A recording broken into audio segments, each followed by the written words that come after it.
Hey everybody, it's the BrainScratch crew here. Time for, oh wow, my video file is a lot louder than it should be. There we go, that's better. Hey, it's Splatoon 2, yeah! Why don't you guys learn to lower the volume before we start? Cause it always resets whenever I open the program. Because I want to hear these funky, fresh beats. Yeah, I want to hear the main theme without any of the melody in it, cause, I don't know, I feel like it. So fun fact, once the game allows you to move, you don't have to pop any more of these bubbles. You can just keep on walking right past them. You can just keep going. going. You can just keep going. Yeah. But they're right there in front of you. You have to. It's principle. There's an arrow pointing right at them. Yeah. Oh, so another thing about this is that the game doesn't allow you to change your control settings during this. Yeah, you have to go to the actual. You have to go to the actual plaza to do it. Yeah, and the camera not being inverted is killing me at the moment. Because I'm not to mention that's kind of a pain if you're starting the game like on the go. Yeah. If you want to lower or raise motion sensitivity or turn it off. Because I cannot. You can use, to my knowledge, you can use the gyro controls in portable mode. Yeah. Right? Don't do that. No. Okay. So here, I don't mind it in most positions. The thing is that for the first off, gyro controls in Splatoon are just better. It's been proven. Yes. But yes, they are. The thing is that for some reason, if you're like lying on your back on a couch or in bed or something, the motion controls don't really work in portable.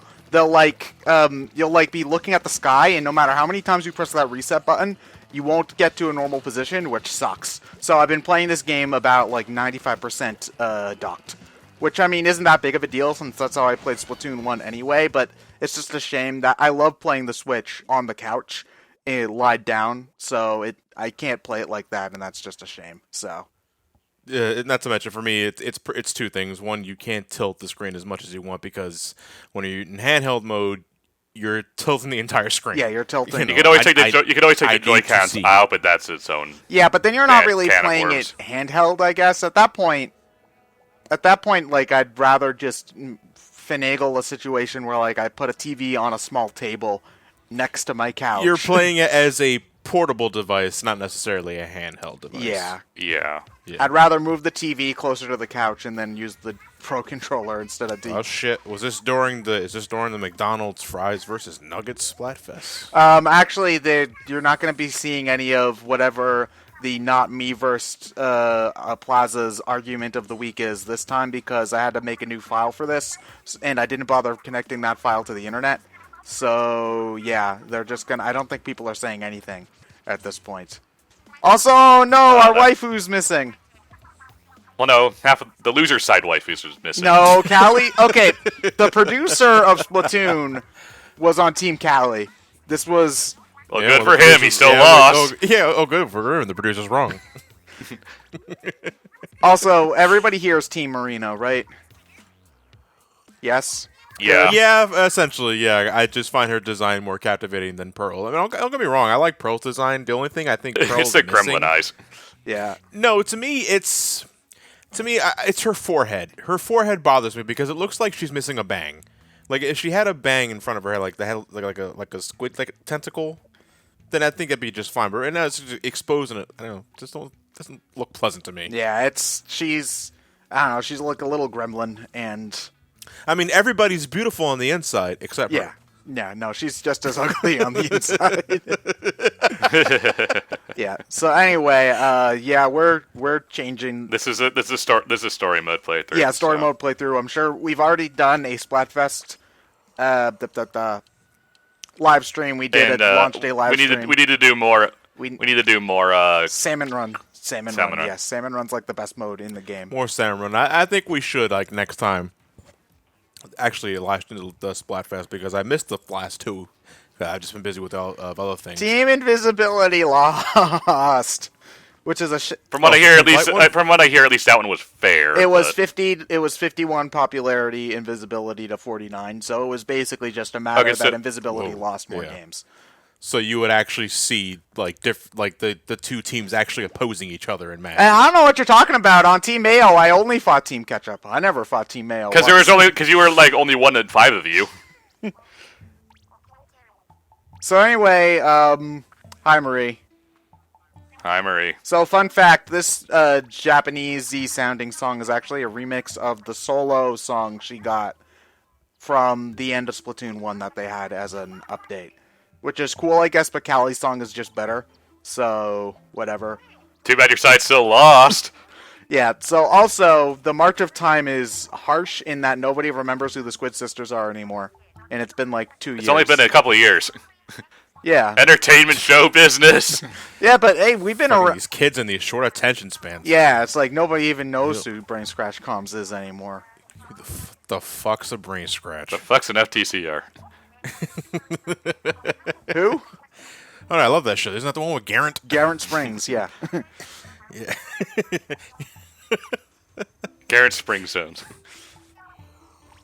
So yeah, so basically the plot, well, there's really no more plot in this game as there was in the first game. It's mostly just a matter of they stole the thing, go get the thing back. They try to play up the mystery of what happened to Callie, but if you saw that preview image they posted like 3 months before the game came out, you know exactly what happened to Callie, and it's not a surprise. Yeah, no, that's the thing. Yeah, that's the most disappointing part of this. They didn't expand on much. No, I mean, granted... No. Well, no, that's just that they gave the twist away so early. You know, it's like I like to be submerged somewhat in my storytelling when playing a game. I wish that they just did more with it, though. I guess like it's not a spoiler that Callie got brainwashed. It's just kind of like you assume it if you even saw that one picture. And you know, like I think it would have been cool if they had done more with that. Like I don't know, make her a recurring boss or something. Granted, it's not a huge deal. Yeah, like make her the lead enemy in the Octarian stages or something. Yeah, or at least like you can see her dialogue a little bit more often, because once you do get to her dialogue at the end of the game, it's actually pretty good. Also, yeah, damn right, Maria, no pineapples on pizza. She has an. That's why she's Callie best got girl. kidnapped. This is why Callie got kidnapped. Yeah. She got shit taste. There's an absurd amount of dialogue of Marie just being really annoyed at you for nagging her. And if you go into different areas, like once you get to different parts of the hub world, she actually does get different lines of dialogue. So yeah. So Yeah, she does. Damn. So So that's all from this area. yeah, there's a couple, like she will say some of the same stuff, but she does have at least a handful of extra lines depending on what zone you talk to her in.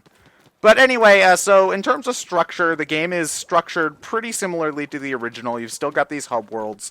They did try to do a little... There's a little bit more... Yeah, there's a little bit more to do in the hub worlds, which is something, I guess. Which is something. I just think... well, the final two hub worlds I just think are obnoxious if you're trying to find everything. Oh, the last one's a pain in the ass. Yeah, it's just like, okay, I love moving platforms that take me places I don't I understand. love invisible moving platforms. Oh, ooh, you... Oh. Oh, so it's like they brought back the invisible ledges from the first game, only now they move. Yeah. Yes. So it's Splatoon 2 is an interesting game. On paper, the single player is better than the original.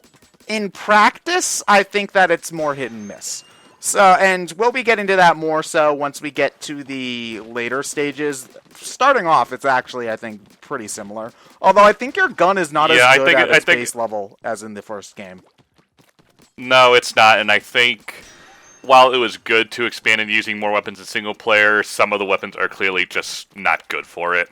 Oh god, I can't... just wait till we get to the blaster stage, I hate that one. And also, we'll be getting to this especially more in later stages. I think that 100%ing the game, I'm not talking about technically beating all the stages with all the weapons, is called 1000%ing. But...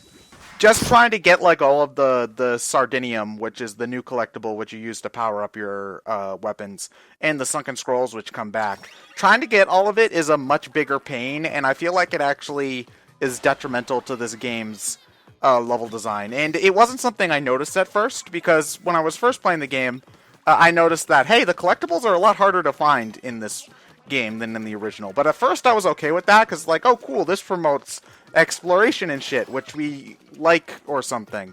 And so like it's, yeah, so you have to look a little bit more around. There's more incentive to explore. Oh, I'm gonna go off topic. I hate these shield guys in this game because you can't get them to turn around by throwing a bomb no matter what you do. In the first game, you threw the bomb, and they would almost always turn around immediately to protect themselves. You from the bomb. have to land the bomb a lot closer than you think you do. Yeah, it's stupid precise, and most of the time, I don't feel it's worth it, because you saw there, I threw 3 pretty good shots.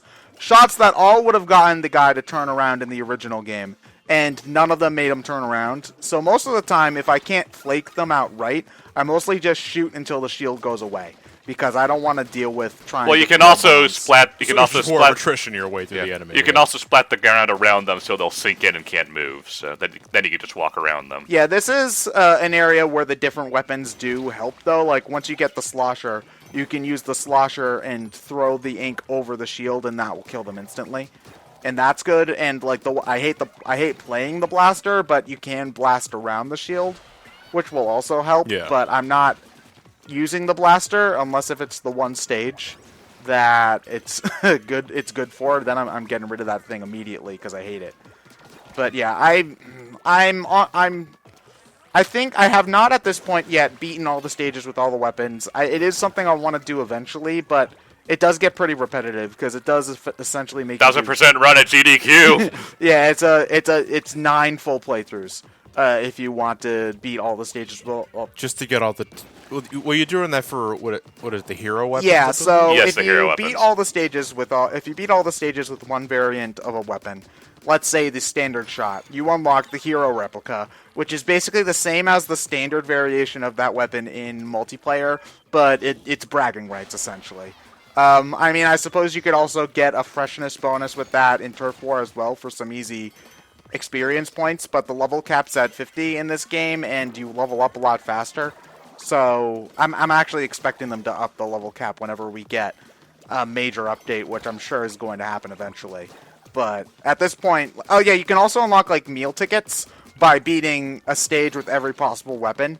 You'll get a meal ticket, and again, if you get the level meal ticket after you reach like level 30, they're basically worthless because you stop unlocking weapons at level 30. After level 30, every time you level up, you get a sea snail, which is great. But again, since you cap at 50, at this point, that means you get like 20 sea snails just for leveling up, and then you're done. So once you max out on level, there's no reason to use the level up food, and at this point, the food I'm using more often is... Okay, there! I don't know what made that throw different than the other throws. But anyway, Confusing. yeah, I've basically stopped using level up food entirely, and I'm focusing either on ability drinks or money so I can scrub gear slots more often. You're saying you're a scrub tut?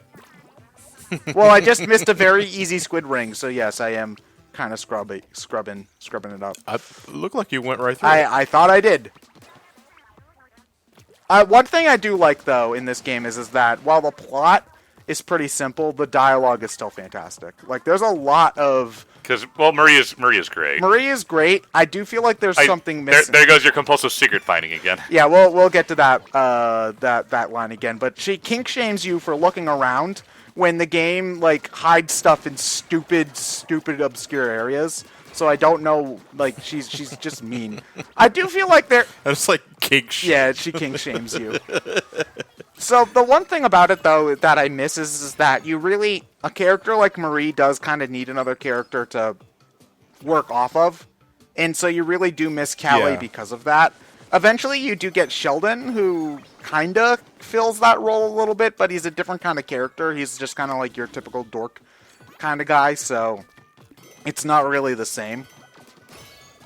Yeah, you need someone. You need that positive person to bounce off of. Otherwise, the sarcastic asshole stick gets old. Yeah, relatively fast. Yeah. I think it depends on how much they talk to. In Marie's case, she's saying something every 2 seconds, from what it looks like. Thankfully, it's not a little less once the game actually gets going. Yeah, she it's obviously more in the tutorial stages because she has to tell you this is how you do that, etc., etc. Oh yeah, okay, so yeah, this is one of those instances where I actually got lucky because I had missed this sunken sea scroll there. But you could actually go back to it. I can go back to it, and in some other stages, you're just shit out of luck. If you miss something, you have to play through the whole stage again, which I had to do several times for this playthrough. So yeah. Backtracking. How many hero weapons do you have at this point? God. It's easier just to say the ones I don't have. I don't have the brush. I don't have the blaster. I don't have the charger, and I don't have the slosher.